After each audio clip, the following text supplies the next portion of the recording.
right, everyone. We are outside my Tom Thumb, which is also my Wells Fargo Bank that orders me my $50. And look what we got here. My favorite boxes. Although, I will tell you, I am kind of on a slow streak here and with LOOMIS. But you never know when the lucky boxes show up. For fun, because I can't contain myself anymore like I used to be able to. We're going to go and crack the top of this box open, see if there's any enders, just so I know ahead of time. Hard to tell.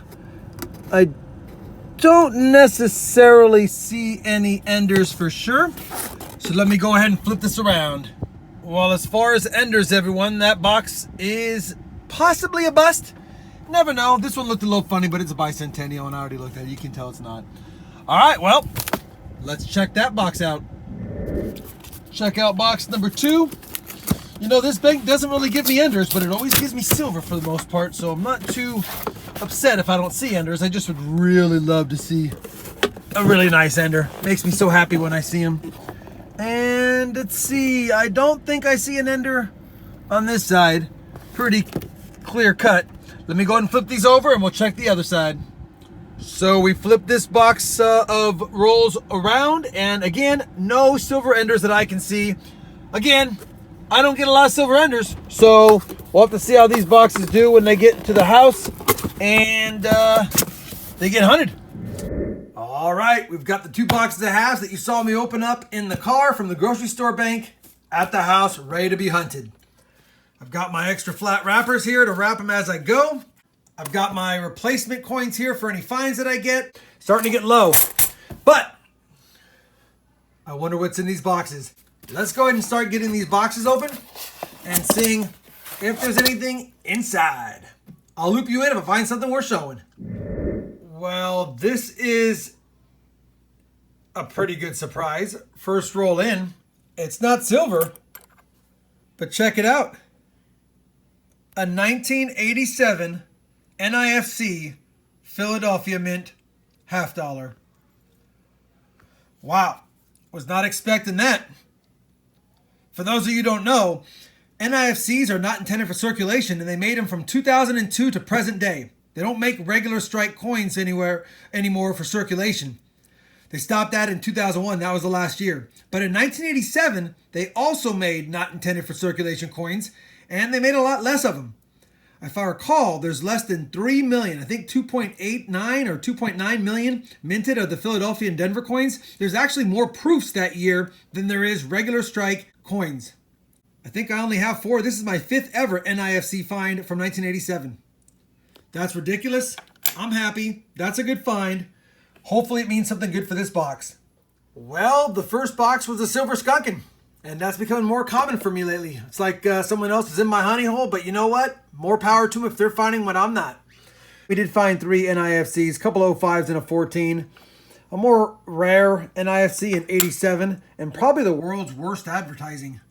Chuck's World's Smallest Sundays. Makes me want to go out there and spend my money. All right, 1 box down. Let's get into box number 2.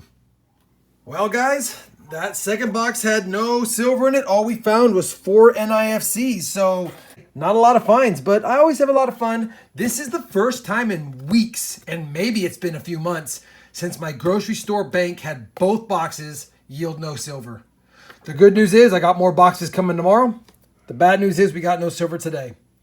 But I wanted to post this video to show everyone that I do get skunked. I just don't always show my skunkings, but I will tell you, it's been a while since I've had a 2-box skunk.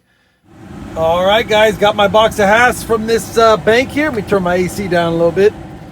And I'm going to tell you, I don't mind that it's the Harrisburg box, but I'm not too sure what's up with all this tape on it. I hope the box just got damaged and they didn't hunt it, so a little bit concerned about that. I'm not liking boxes that are already appear to be open. I checked the top and it's definitely machine wrapped rolls. All right, the glue is still good. Maybe they just felt like it was gonna fall apart. I don't know. But let me get in here, take a look. Just because the glue's on it doesn't mean someone didn't pull the flaps out the side or something. So not exactly too fond of how this is looking here. But let's take a look inside anyway. I wanted to get it live.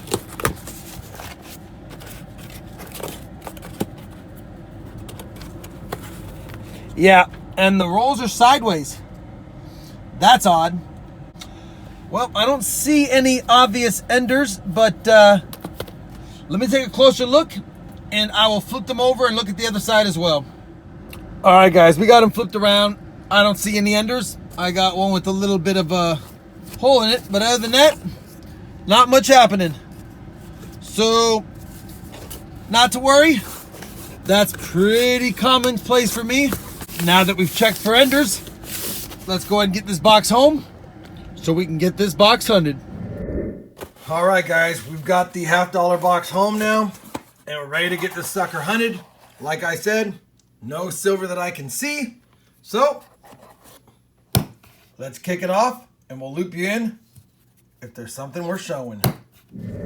All right, guys, 15th roll in, and I think we're going to avoid getting silver skunked this week. Looks like a pretty good candidate there. 1967.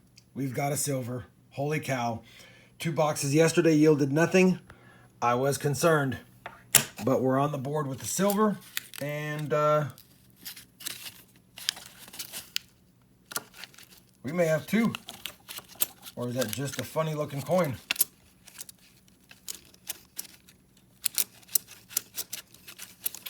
Trying to do this one-handed. I apologize. We're going to have to slide them out the wrong way.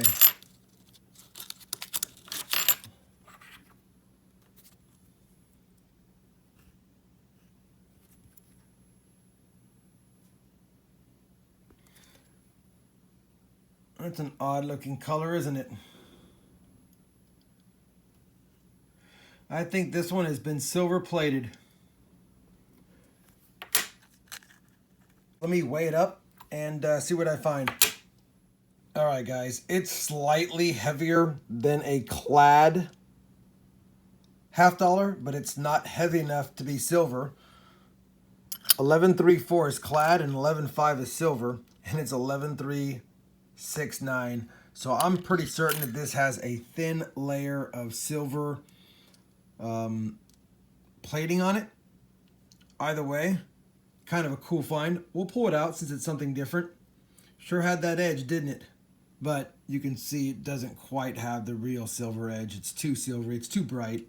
It's got to be plated. Either way, we're going to pull it out because it looks cool. Let's get back to the hunt. Well, we're on roll number 34, and I missed an ender, I believe, and something else, maybe a 90%er. Let's take a look. I did not notice this ender, guys.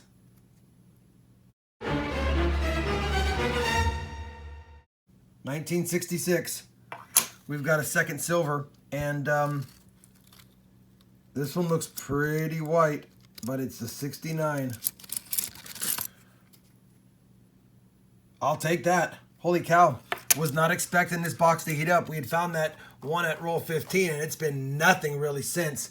And then boom, a couple of silvers in the roll. We had a sandwich, and I didn't even know that was an ender. I must do a better job of looking, but you tell me. I just didn't notice it. And now it looks silver as heck in the light. Wow. Well, maybe not. Any extent, we had an ender, we had a sandwich, we have 3 silvers. I'm so grateful that I didn't get skunked this week. I ended last week with a 0 silver box. I kicked off this week with 2 from my grocery store bank with 0 silvers. I thought I was going to get skunked for the first time in a while, and so far we've gotten 3. Let's keep looking for more. Roll 37. Looks like we got something silvery.